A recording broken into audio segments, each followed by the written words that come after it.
It's Eric Bakker, the Natuopath from New Zealand. Thanks for coming back. Let's talk about some strategies, some things, to allow you to cope better and handle the Candida diet better.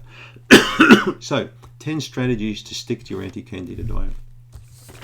I think probably the most important one of all, I'm going to start with, it's nothing to do with food. When you look at all these medical doctors now jumping in on Candida and all these Candida websites, it's all about food, food, food, food, food. Don't eat gluten, eat tons of this, yogurt. Other sites, don't eat yogurt. So everything's about food. Nothing is about stress or lifestyle. And they pay lip service to it, all right? I had Candida really bad in my 20s. I remember what it was like. It was bloody awful. It was terrible. I felt depressed. I felt anxious. I felt awful, okay? I had to figure it all out myself. And unfortunately today, when you look at sites, there's no real offer or help for allowing a person to be able to understand what they're going through when they've got this Candida. It's not just about what goes in here, it's about what's being processed up here that makes a big difference.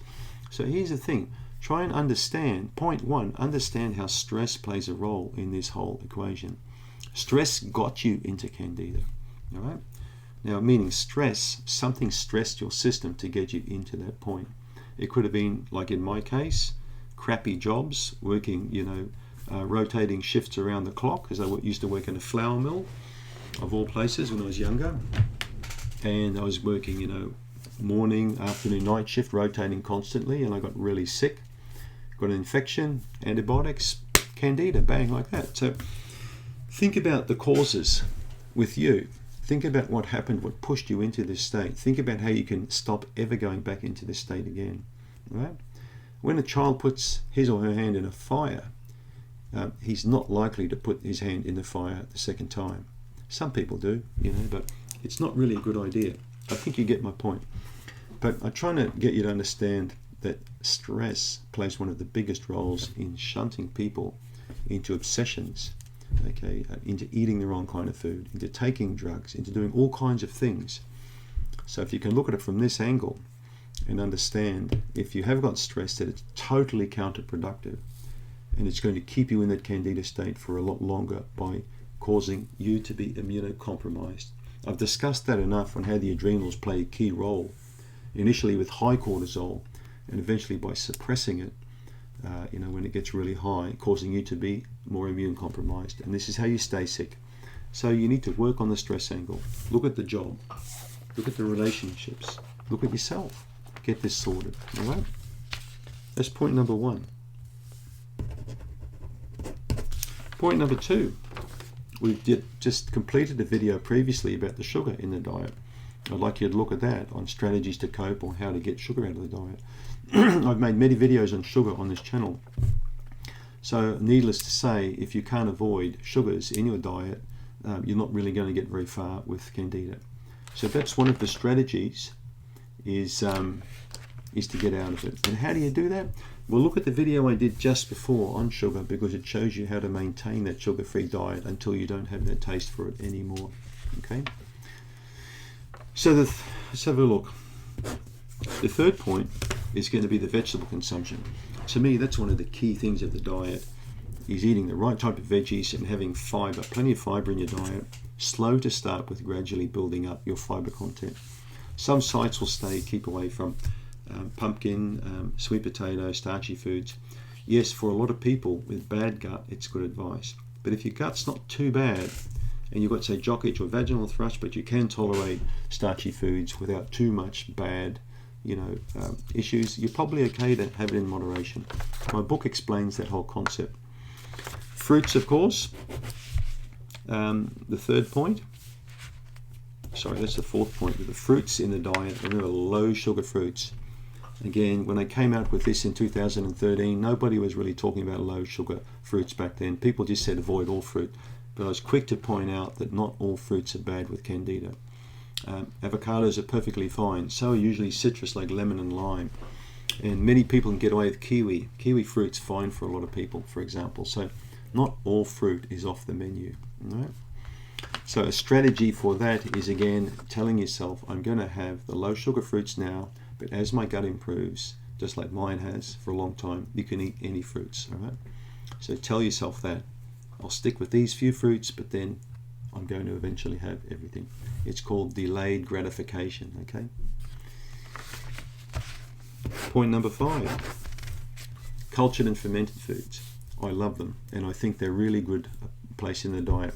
But remember, your strategy is to get better from Candida. So it doesn't mean to say you have to have these foods. Just because a website says eat kefir, eat kombucha, eat yogurt, eat kumis, have this, have this. I mean, it's too much.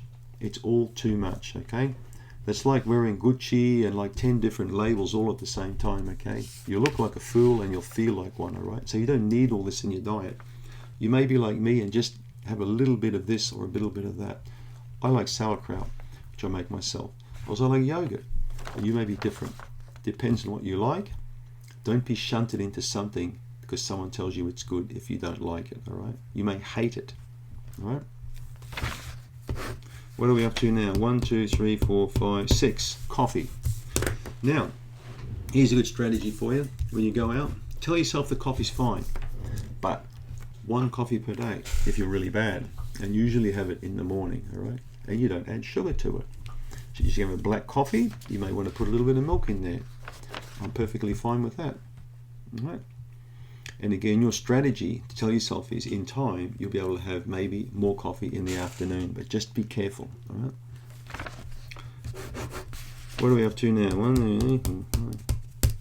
We're up to number 7 now.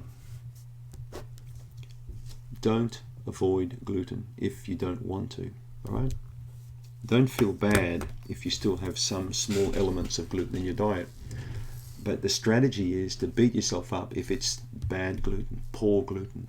Meaning, if it's cheap bread, if it's a 99-cent white loaf from the gas station, I mean, that's not really bread, is it? I mean, that's probably something I put in the bottom of the parrot cage, and I wouldn't really, the parrot would probably get sick and die if I put it in the cage. So your strategy, if you do want to stick with gluten, and it seems to be fine with you, is to buy the best quality bread you can get, or bake your own from high quality flour, all right? But don't eat the commercial stuff because it's full of crap, all right? So that's your strategy. Don't let people bully you into saying that gluten is radioactive. It'll kill you upon sight, because it may not, all right? Right. There was 8. Number 9. Sleep. Your strategy is to get more sleep. It's to get better quality sleep and more sleep, right? Sleep is the only way you're going to really recover and feel good when you wake up. Don't be one of these people who binges on all these internet kind of things and be up till 2 or 3 a.m. every morning and then sleep all the next day. That's a poor sleep cycle.